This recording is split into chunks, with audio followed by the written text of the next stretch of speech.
ಸುಮಕ್ಕನಿಗೆ 1,00,000, ನಿಖಿಲ್ಗಾದ್ರೆ 1,10,000 ಜಾಸ್ತಿ. ವ್ಯವಹಾರ ಪಕ್ಕಾ ಅಂದ್ರೆ ಪಕ್ಕಾ, ಇಲ್ಲ ಅಂದ್ರೆ ಇಲ್ಲ ಕಣಣ.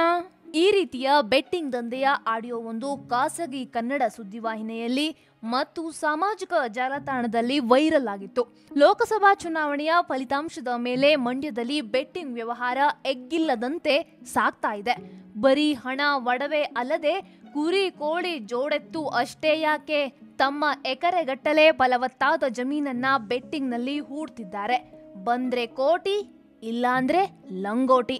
ರಾಜ್ಯದ 2 ಹಂತದ ಲೋಕಸಭಾ ಚುನಾವಣೆ ಮುಗಿದಿದೆ. ಇನ್ನೇನಿದ್ರು ಮೇ 23ರವರೆಗೆ ಕಾಯುವ ಅನಿವಾರ್ಯತೆ. ಈ ಗ್ಯಾಪ್ನಲ್ಲಿ ಆ ಬೂತ್ನಲ್ಲಿ ವೋಟ್ ಎಷ್ಟು ಬಿದ್ದಿರಬಹುದು, ಈ ಬೂತ್ನವರು ನಮ್ಗ್ಯಾಕೆ ಕೈಕೊಟ್ರು ಎನ್ನುವ ಸೋಲು ಗೆಲುವಿನ ಲೆಕ್ಕಾಚಾರ. ಮತದಾನ ಪ್ರತಿಯೊಬ್ಬ ಭಾರತೀಯನ ಕರ್ತವ್ಯ. ಅಭ್ಯರ್ಥಿಗಳ ಮೇಲೆ, ಪಕ್ಷದ ಮೇಲೆ ಅಭಿಮಾನ ಇರೋದು ತಪ್ಪಲ್ಲ. ಆದ್ರೆ ಅತಿರೇಕವಾದ್ರೆ ನಮ್ಮಲ್ಲಿ ಈ ರೀತಿಯ ಸಮಸ್ಯೆಯೊಂದು ಹಿಂದಿನಿಂದಲೂ ಇದೆ. ಅದು ರಾಜಕಾರಣಿಗಳಾಗಿರಲಿ, ಚಿತ್ರನಟನಾಗಿರಲಿ, ಜನ ಬೇಗ ಅವರನ್ನ ಪ್ರೀತಿಸ್ತಾರೆ, ಆರಾಧಿಸ್ತಾರೆ, ಜೊತೆಗೆ ದ್ವೇಷಿಸುತ್ತಾರೆ ಕೂಡ. ರಾಜ್ಯದೆಲ್ಲೆಡೆ ಬೆಟ್ಟಿಂಗ್ ನಡೀತಾ ಇದೆ. ಆದ್ರೆ ಮಂಡ್ಯದಲ್ಲಿ 1 ಕೈಯಲ್ಲ 10 ಕೈ ಮೇಲೂ. ರಾಜ್ಯ ಇತ್ತೀಚೆಗೆ ಕಂಡು ಕೇಳರಿಯದ ಹೈಪ್ ಆ ಕ್ಷೇತ್ರದ ಲೋಕಸಭಾ ಚುನಾವಣಾ ಪ್ರಚಾರದ ವೇಳೆ ಸಿಕ್ಕಿತ್ತು. ಆದ್ರೆ ಅದರ ಕಾವು ಎಲೆಕ್ಷನ್ ಮುಗಿದ ಬೆನ್ನಲ್ಲೇ ಬೆಟ್ಟಿಂಗ್ ರೂಪದಲ್ಲಿ ಜಾಸ್ತಿ ಆಗ್ತಿದೆ.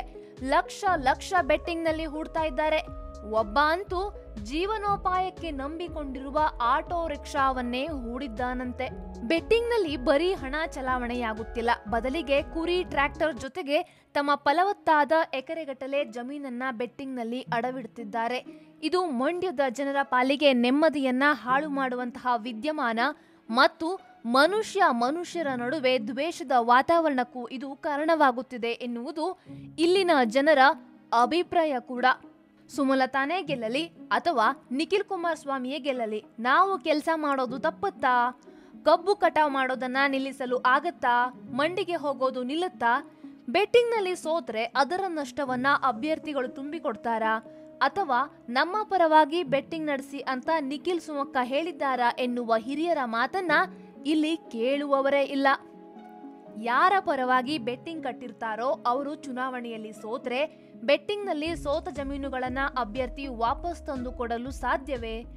ಜಮೀನುಗಳನ್ನೇ ಜೀವನಾಧಾರವಾಗಿಟ್ಟುಕೊಂಡಿರುವ ರೈತರ ಮಕ್ಕಳು ನಾವು. ಅದನ್ನೇ ಬೆಟ್ಟಿಂಗ್ ನಲ್ಲಿ ಹೂಡಿದ್ರೆ ನಿಮ್ಮನ್ನ ನಂಬಿರುವ ಕುಟುಂಬದ ಪಾಡೇನು ಎನ್ನುವ ಅರಿವು ನಿಮಗೆ ಬರೋದು ಯಾವಾಗ ಅಂತ ಬುದ್ಧಿ ಹೇಳೋದಿಕ್ಕೆ ಹೋದ್ರೆ ನಿಮ್ ಕ್ಯಾಮೆ ನೀವು ನೋಡ್ಕೊಳ್ಳಿ ಎನ್ನುವ ಉತ್ತರ ಬರುತ್ತೆ ಅನ್ನೋದು ಕೆಲವರ ಹತಾಶ ನುಡಿಗಳು. ಸರ್ಕಾರ ಬೆಟ್ಟಿಂಗ್ ವಿರುದ್ಧ ಕ್ರಮ ತೆಗೆದುಕೊಳ್ಳಲು ಮುಂದಾಗಿದೆ. ಮಂಡ್ಯದ 2 ಅಭ್ಯರ್ಥಿಗಳು ಬೆಟ್ಟಿಂಗ್ ಆಡಬೇಡಿ ಅಂತ ಮನವಿಯನ್ನು ಮಾಡಿದ್ದಾರೆ. ಯಾರೇ ಗೆಲ್ಲಲಿ, ಯಾರೇ ಸೋಲಲಿ, ನಮ್ಮ ಕೆಲಸ ನಾವು ಮಾಡೋದು ತಪ್ಪೋದಿಲ್ಲ ಎನ್ನುವ ಕನಿಷ್ಠ ಅರಿವಿದ್ದರೆ ಹೊನ್ನು ಮಣ್ಣು ನೆಮ್ಮದಿ ಸಂಸಾರವನ್ನ ಕಳೆದುಕೊಳ್ಳೋದಿಲ್ಲ. ಫಲಿತಾಂಶದ ದಿನ ಗೆದ್ದ ಅಭ್ಯರ್ಥಿಗೆ 1-2 ಜೈಕಾರ ಹಾಕಿ ಸೋತ ಅಭ್ಯರ್ಥಿಯ ಬೆನ್ನು ತಟ್ಟಿ, ಅದು ಬಿಟ್ಟು ಇಂಥ ಕೆಲಸಕ್ಕೆಲ್ಲ ಕೈ ಹಾಕಬೇಡಿ. ಅರ್ಥ ಆಯ್ತಲ್ಲ?